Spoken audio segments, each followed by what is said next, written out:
Here's a sample hand from a recent CrushLivePoker training video with a new contributor, Peter StayinSchool O'Neill, who plays a ton of live poker in Los Angeles. If you're interested in checking out the site, take a look down in the description for information on how to get the first 30 days for free. So this hand here is played at the Bicycle Casino.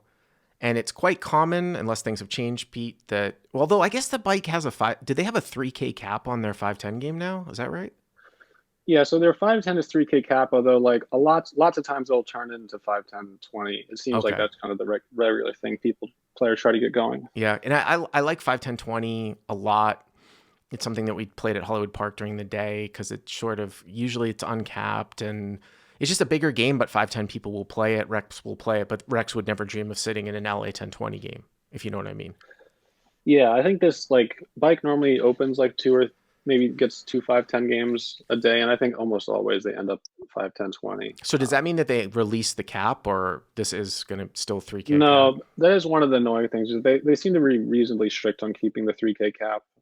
They open a 10-20 sometimes, which is uncapped. But don't let people, I think people look at this sometimes too, and they're like, I'm a deep stack player. Like, they don't want to play 5-10, 20 because now all of a sudden the stacks are shallower. That's just bullshit. Like, you want to play larger with weaker players, right? You'd still be 150 effective, right? At 5-10, 20 with 3K. I mean, give me a break, right? It's just. Yeah, I mean, I don't think there's any game where like, if I thought it was a good game that I was winning in a lot, that if people asked me to double the stakes that I wouldn't. Yeah. I wouldn't do it.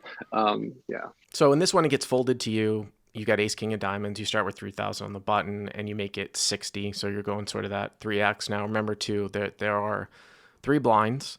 And I always point this out, Peter. I don't know if you've caught any of my Texas videos, but if you're playing in a game with multiple straddles, not that 3 is like that extreme, but in Texas we'll go 4, 5.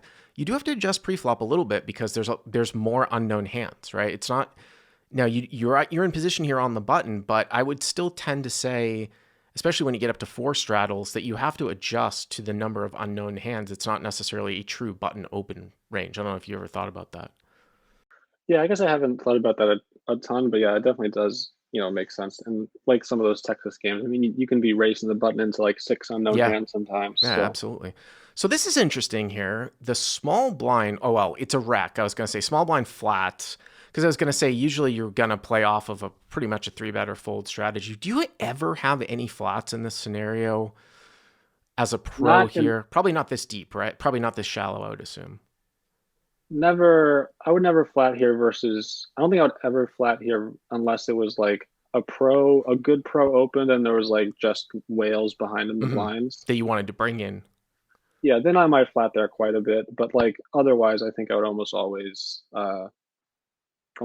like 3-bet this. Yeah, like I versus late positions, I play the small blind 3-bet or fold, unless like I don't want to be 3-betting the opener because they're a pro and there's like fish in the blinds or something. So everybody else folds behind, right? So you get a pretty good flop here. A6-5 here, rainbow with 1 diamond, and obviously, I mean, it's a rec, so it's kind of out the window now, but he's going to be V-pipping somewhat of a reasonable range, right, by flatting small blind, as opposed way tighter than what would be if he was completing the action. I think we can agree, right, Pri?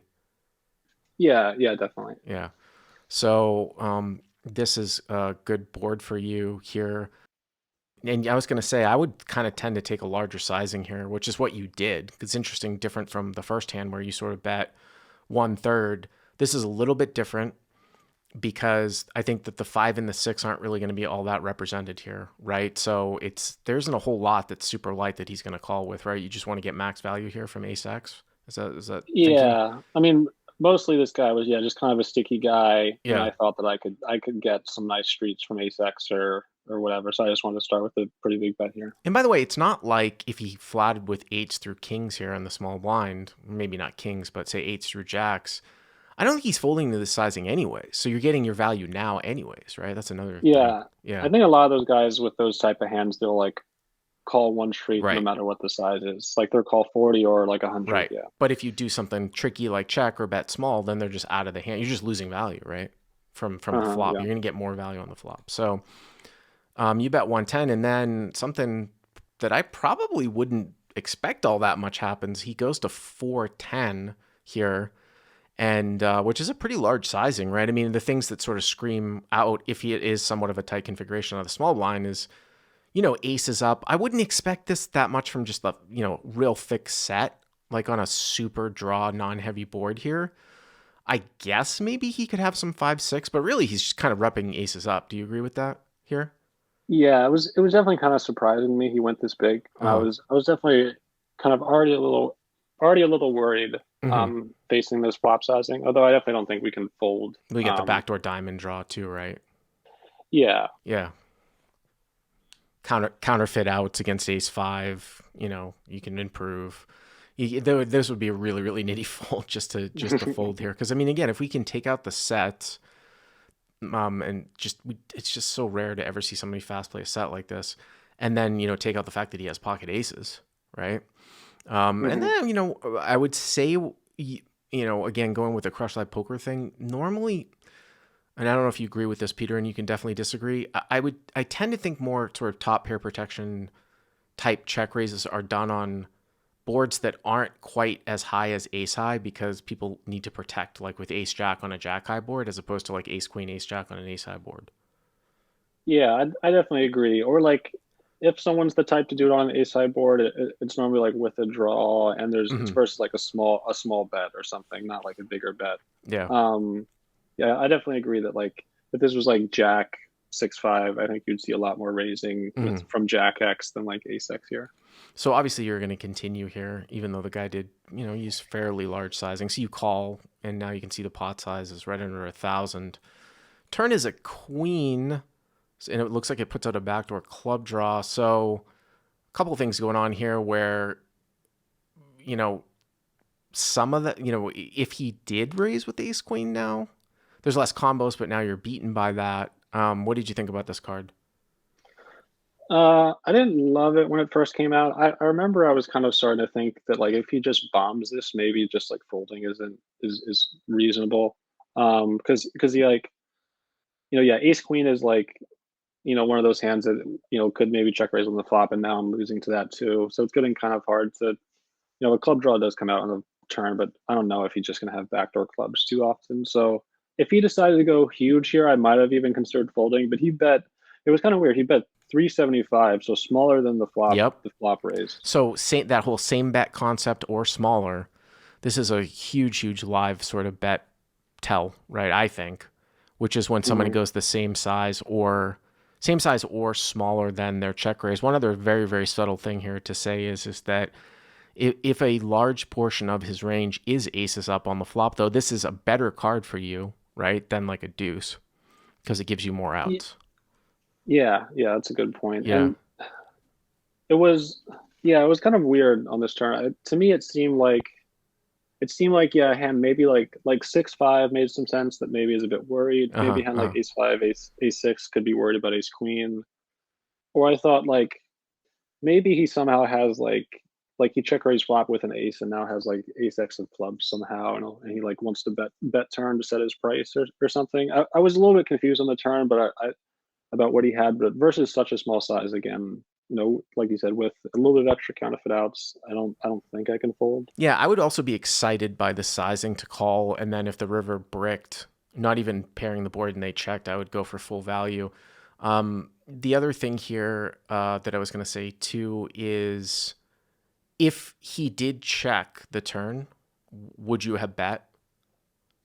Yeah, I think I Okay. would. I think I would always bet the turn. And then if he pulled some bullshit like double check raise, then you're just out, right? I assume. Yeah, I think that like if guys start bluffing you with that, then they might just get you. Like, yeah, that's a pretty.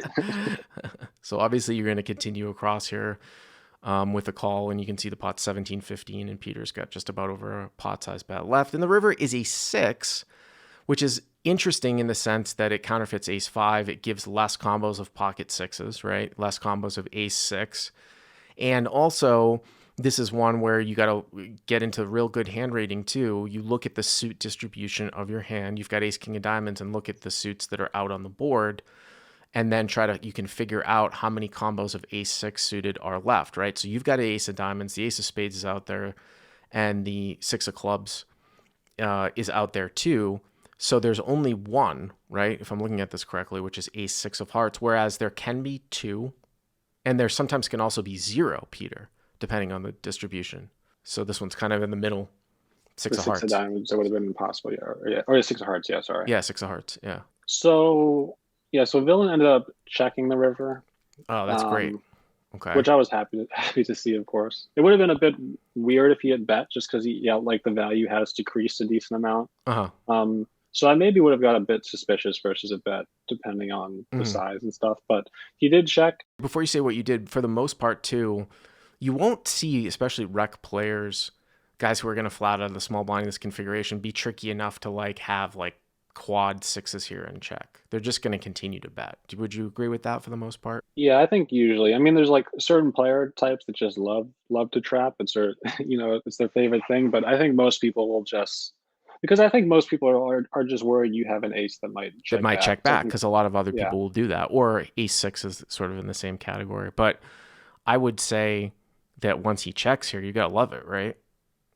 yeah. I think once he checked out, I was pretty set that I had the best hand. I was pretty, and I wanted to bet too. I think that like I think betting. I mean, I definitely think you want to bet just because I think you have the best hand so much. I think it's depending on the person. I think it's maybe getting a little bit hard to imagine what exactly you can get called with. I mean, I think a hand like Ace Five makes a Mm-hmm. ton of sense. Mm-hmm. Mm-hmm.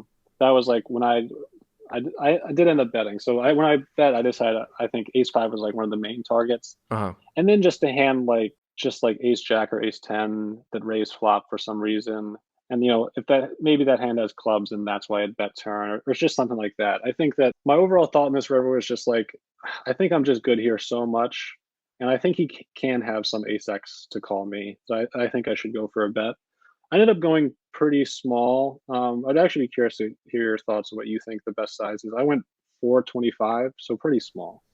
Yeah, it's interesting because the one thing that I will say, going back, I'm just flipping back here for pot size, is that sometimes here I might go. It makes sense in the see. Here's the thing: like when we get to this river, if the hand hadn't played out this way, I could really see going larger if it was just check call, because now their kicker is protected, and they're like, well, it doesn't matter if I have ace nine or ace ten. I'm only losing to ace queen and ace king, but at the same time, though, it's just such a weird line from ace jack, ace 10. It is like, I think, sort of targeting specifically a hand might be a little bit better. 425 into 1700 is kind of small. I might have gone like 600, but I think you're on the right track here. I Yeah, might have gone just a sort of like a tad larger, but you got called, right? yeah. Villain tanked for a while and ended up calling, and the way he reacted, I'm pretty sure he had ace five. Mm-hmm. Like he reacted like he got counterfeit on the river. Mm-hmm. So I'm pretty sure that's what he had. Let me ask you this question as I flip back here to the end when you bet. If you had ace five and you were the villain, I mean, it's kind of hard, right? Because like you're not going to have ace five here out of the small blind, but maybe like you had continued, maybe put yourself in the straddle spot, the last straddle spot, and maybe you defended with like ace five off, right, against a button Uh-huh. raise. Would you ever consider check raising the river as a bluff here, or is it too far Um, up? Because I mean, this is one where like the theory of check raising, again, if you search on the site for river check raises, or there, I remember doing a whole video a while back. This is why I like this robust search feature on the site, um, about how to construct river check raises, sort of what is the theory. And the theory goes that you are supposed to take some hands that have medium showdown value from up front that will win a lot of the time when it goes check check. But then when you're faced with a bet, more often than not, you lose. So it makes sense to check raise that hand because you could have won if it went check check. Whereas if you just had absolutely nothing, it doesn't make sense to go for a check raise because if it goes check check, you lose. yeah, yeah, exactly. Ace five is interesting. I think I would definitely check river. It's a bit tough because I don't know exactly how I'd play the rest of my range. I think that it might just be good enough to call. Although it is obviously a very nice hand to check jam, Mm-hmm. blocking, a lot of full houses. And I'm assuming in this particular scenario, if this wreck check jam the river, you're just snap folding, right? But he doesn't know that, right? Yeah, yeah, I Yeah. think so. Yeah. This is a bet fold from you all day, right? Yeah, there's maybe like some people that if they saw the real small size that it induces them, but I don't think it's like, especially like a lot of wrecks would be worried you have like aces or something here. Like, Right. They're not going to so just, yeah. they're not going to check raise all in with 7-8 of clubs, right? Yeah. Yeah. So I think kind of for that reason, I think ace five is not a bad check raise on the river. I mean, I think like if you get to the river with ace five, you definitely can't fold. You have to call or check raise. I think it's probably close either way, which way you would go. It's kind of weird because you don't have some of the big full houses like aces and queens. I guess you have sixes, but yeah. But again, I mean, this is a spot where I would consider doing that when you have a large volume of hands. It wouldn't be in this configuration because you wouldn't have be VPing out of the small blind. But if you defended in the last straddle or in the big blind, you might have 5-6 off, ace 5 off, ace 6 off pockets. You know what I mean? 5-6s, all these hands, right? And at this stack depth, you're not really concerned about aces or queens, right? It is what it is if you get coolered.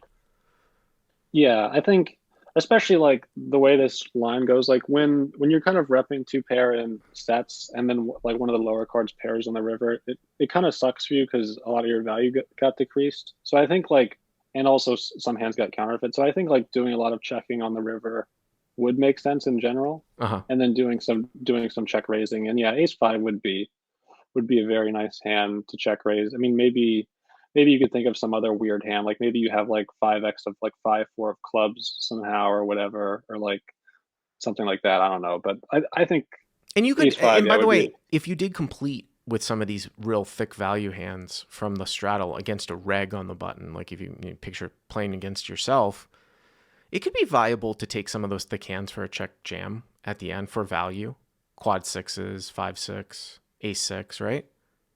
Yeah, I think so. I mean, if I was playing a good player, I think after I check raise flop, I mean, I would bet turn bigger. I would never bet this turn size. Right. But I think I would probably do a lot of checking on the river because yeah, for like, because then on the river, none of your bluffs get there, and like your value gets decreased. Like you have less pocket sixes, pocket sixes, less 6-5, less ace 6.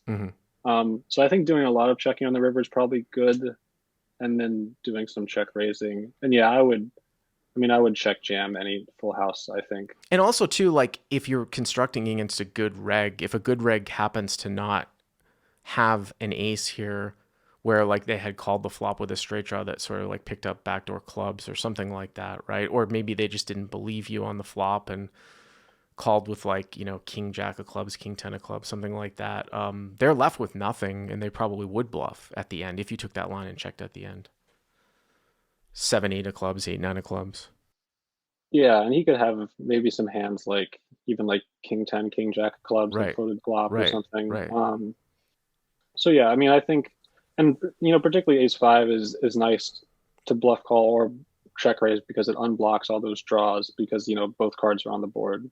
So yeah, I think if you took this line, doing a lot of checking is probably good. But yeah, against this rack, they're not doing any of that trapping. So I think just not being too worried in betting is probably the best way to go. But if I was playing a good reg here, maybe I'd have to be worried and I wouldn't get to bet ace king like this. If you like what you've seen here, please hit the subscribe button. And for more training videos like this, head over to CrushLivePoker.com.